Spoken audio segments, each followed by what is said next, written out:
Good morning, Dr. Webb. This Reflect and Connect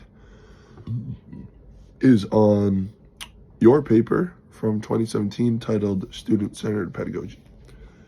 So in a very general summary, because this was kind of different from all the other articles we've read so far, excuse me, this paper was about the differences in explaining the advantages of student-centered learning. What is student-centered learning? Student-centered learning is, well, I guess I should start with what is, the teacher-directed model, which is what you talk about first, where the music educator directly uses their knowledge to tell the students about musical works, teaching, things that they know from, if you are the teacher, what you know from your life experience. And you give it directly to the student, and the student doesn't really have a say. It's whatever the teacher wants. The student model puts the student right in the middle of everything. And their knowledge is informed, and I like this diagram that you used, but like peers are involved with the learning, musical works are involved with the learning, and the music educator is involved with the learning. And all of it overlaps where the student is involved in their own knowledge construction. Now, what does this look like in the classroom? You give a couple of different examples. The first I really like. Take a detour from the rehearsal lesson plan.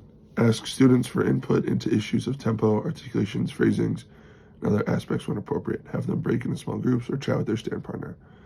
This reminds me of what we talk about in class, where sometimes you may say, it depends on what you as the conductor want, or based off of this bullet point, take a step back and let the students decide. Violins, how do you think we should do the articulation at this measure?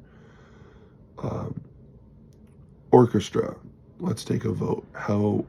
What dynamic do we think we should do here? What is the style?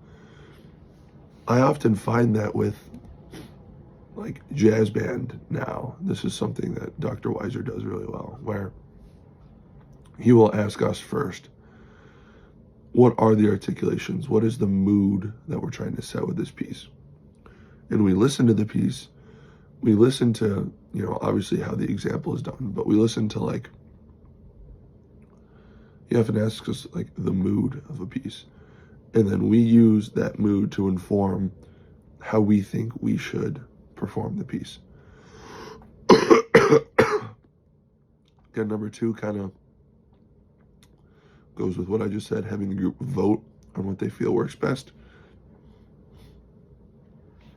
A couple different creativity things that you can do. Another bullet point that I like is turning the week after a concert into a create week and having small ensembles generating their own musical work. And this is after a concert. I'm not sure if I said that, but I feel like this would be really fun and enriching because you prep for a concert, you get everybody ready, and then afterwards, nobody, at least in high school, wants to go back right into rep, and you don't want to have a study hall because that is a waste of class time. So you can do something fun. It can be improvisation. They can be learning about jazz. They can be doing a blues, or fiddle, or composition, or anything of the sort.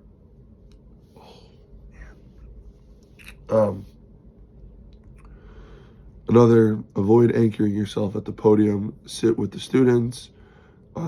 Encourage the ensemble to go conductorless and listen to each other. Engage the students in a reflective discussion. This again reminds me of what you said in class, where sometimes you would let the orchestra run itself and you would take a step back. And I feel like this would have some really interesting results where you put the knowledge in the students' hands, which is what this whole point is. I feel like, especially like now, if I'm teaching, I often talk a lot, especially as a ski instructor. I talk way too much and we don't do enough skiing, even if I think we're trying to get a lot of skiing done. And this applies directly to music. But if I am talking, I have to remind myself while skiing to ask the students what they think that they need to do more than what I think they need to do. Or I'll ask them, what did you see while I was skiing? I don't tell them. And this component, I feel, transfers over to music ed exactly, where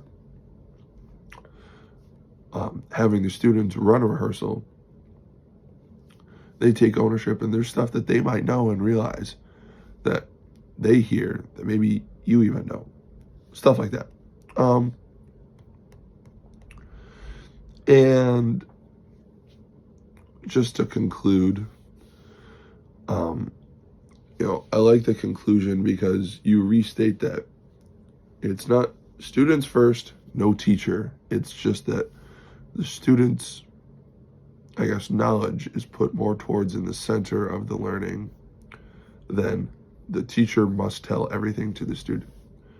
With this model, students can take a little more ownership in discussion in how things are done in their own learning and creativity. And, I think you summarize it very well. If the goal of the educator is to promote a learning environment that creates independent musicians, then the students would be well served to give a central voice in the process. I think that sums it up. If you want students that can do things by themselves, be creative, take charge in their own learning, they should have a voice in their learning process, especially in high school. Thanks.